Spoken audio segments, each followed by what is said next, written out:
अस्सलाम वालेकुम नाज़रीन, आऊं तव्हांजो मेज़बान धणी बख़्श बारी जो ऐं तव्हां ॾिसी रहिया आहियो सिंध अफेयर डिजिटल। अॼु असीं गुफ़्तगू कंदासीं सॼी सिंध में सिंधु दरिया जे मथां जेको तकरारी कैनाल कढिया पिया वञनि उन जे ख़िलाफ़ सिंध सॼी सरापा एहतिजाज बणियल आहे।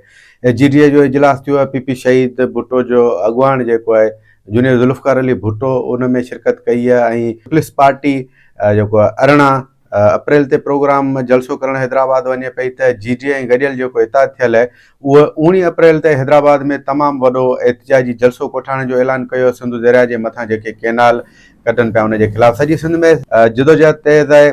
खोरवा ऐं ठठो समेत लाड़पट्टीअ में अॼु वॾा वॾा एहतिजाज थिया आहिनि। उन सां गॾु कोटड़ी साइट में सिंध मला फोरम जे तरफ़ां जेको आहे कोटड़ी खुर्शिद कॉलोनी खां जेको आहे बिहार बस्ती भिटाई कॉलोनी खां एहतिजाजी मार्च थी एडमोर पंप वटे पहुतो।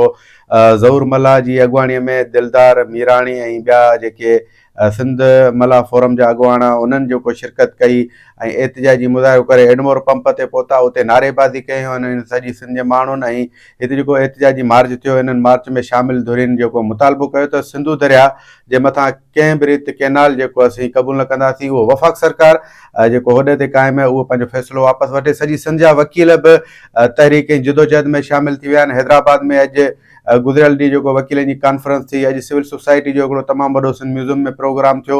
मक़सदु सॼी सिंध में हिकिड़ो तहरुक मतल आहे ऐं सॼी सिंध जा माण्हू पंहिंजे दरिया जे बका जे ख़ातिर जिदोजहद में आहिनि, रोडनि ते आहिनि। हिन जे लाइ वफ़ाक़ सरकार खे घुरिजे त सिंधु जे मथां जेको तकरारी कैनाल आहिनि चोलिस्तान कैनाल जेके अॼो पियो वञे उनजो फ़ैसिलो वापसि वठे, न त ॿी सूरत में सिंध जा माण्हू सरापा एहतिजाजी बणियल रहंदा। तेसीं ताईं पंहिंजे मेज़बान धणी बख़्श बारी जो ॾींदा इजाज़त।